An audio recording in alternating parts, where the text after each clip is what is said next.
என்ன பண்ண போகிறேன்னு தெரில. ஆக்சுவலாக சிதம்பரம் கோயிலுக்கு போயிட்டு தில்லைக்காளி போகலான்னு நினச்சேன். ஆனால் தில்லைக்காளிக்கு வந்து என் மாமியார் வந்து தில்லைக்காளி போறியா என்ன பண்ண போகிறேன் அதெல்லாம் எங்கே இருக்கு தெரியாது வந்து போகிறேன் நீ நடராஜர் சரின்னு சொல்லிட்டு பார்ப்போம். அது கிடைக்கும் தில்லைக்காளி பக்கத்தில் தானே இருக்குது, அடுத்த தெருவில் தான் இருக்கும் அப்படி தான் எனக்கு ஞாபகம். ஆனால் என் மாமியார் அப்படின்னு சொல்லிட்டு போய் பார்த்துக்கலாம் அப்படின்னு சொல்லிட்டு போயிட்டு ஒரு 2 ஹாஃப் டே ஃபுல்லாக செம்ம ஸ்பெண்ட் பண்ணிவிட்டு செம்ம ஜாலியாக இருந்துச்சு. ஐயோ நடராஜர்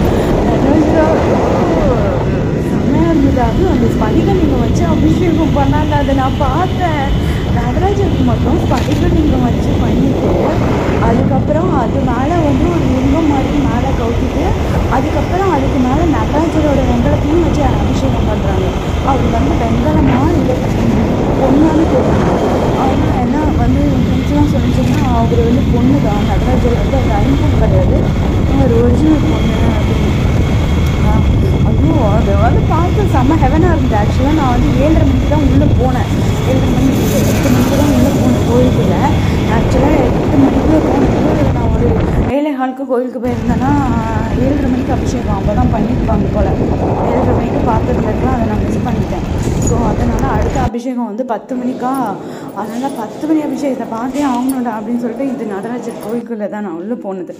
அது படியே இருந்தால் தான் எனக்கு ரொம்ப பிடிக்குமா, அதனால் எடுத்தேன். அதுவும் இல்லாமல் நான் போனப்போ தர்மபுரம் ஆதினம் அவரும் வந்திருந்தார்.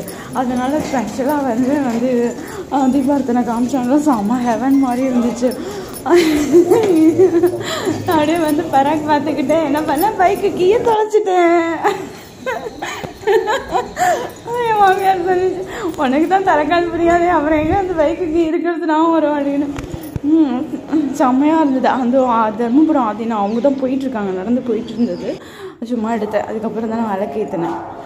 ஐயோ சிதம்பரம் திருப்பி இன்னொருக்கு போகணுமே அப்படின்னு. அதுவும் இல்லாமல் தில்லைக்காளி நிறைய தடவை போயிருக்கேன். இந்த கோபுரம் பாருங்களேன், அவர் நடராஜர் உட்காந்துருக்கிறதுக்கு முன்னாடி இவருக்கு பின்னாடி தான் உள்ள நேராக நடராஜர் உட்காந்துருப்பார். அவருக்கு நேராகவே வந்து தக்ஷணாமூர்த்தி சிலை இப்படி தான் வச்சுருப்பாங்க. ஐயோ எனக்கு அப்படியே ஹெவன் மாதிரி இருக்குது. முன்னாடி நடராஜரே எனக்கு ரொம்ப பிடிக்கும், இப்போ ஸ்பெஷலாக பிடிக்கிற மாதிரி இருக்குது. ஏன்னா மார்கழி மாதம்